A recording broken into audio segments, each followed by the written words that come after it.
Emma Raducanu's next opponent now represents Austria after copying player's post. Emma Raducanu's second-round opponent at the Australian Open switched nationalities last month and was accused of copying another player's social media post as she made the announcement. The Russian-born Anastasia Potapova, the world number 55, confirmed in December that she now represents Austria and called the country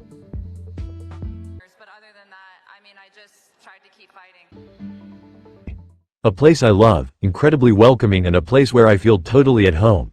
But in announcing she is now an Austrian citizen, Potapova used the same words as former Russian player Daria Kasatkina when she announced her intention to represent Australia in March. Kasatkina has since gained Australian citizenship, making the decision to be myself as an openly gay player and having been critical of Vladimir Putin following Russia's invasion of Ukraine in 2022.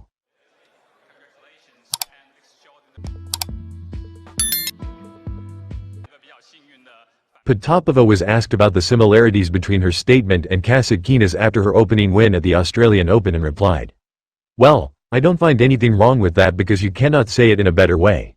And why not? And yeah, it was perfect words. I loved it. We loved it with my team, with everyone. So we gave it a shot. I don't think that it's something terrible happened. I think the media just blew it up just because they didn't like me with the fact of it happening."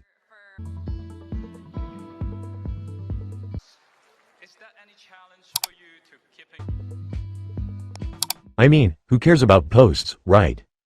Potapova said she had been living in Austria for a couple of years before changing nationalities. "It didn't happen all of a sudden," she said. "We have been working on it for a long time, to be honest. I actually do like Austria and Vienna especially. It's my second home, especially now it's my first home. So, I really like it." Russian and Belarusian players were banned from competing under their flag following the invasion of Ukraine in 2022.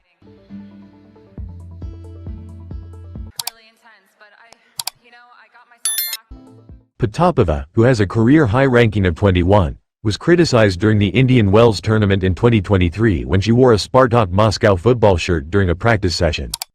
Raducanu said she would be preparing for a tricky second-round match after the 24-year-old Potapova came from behind to beat Susan Lamans in round 1.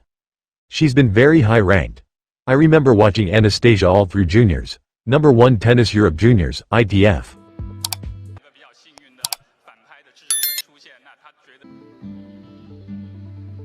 I was the year below her. She was always the player to watch and beat through juniors. She's been very high-ranked as well in the pros. She got a really tough match today, so that must give her a lot of confidence. A big hitter. I know it's going to be a really tricky one. I need to just gather my strength and prepare as best as possible for the next match." That's all we can say. More or less understandable. Hopefully you support our channel by liking, comments, sharing and subscribing, so that we are enthusiastic in creating information content about your favorite artists. We thank you for your support.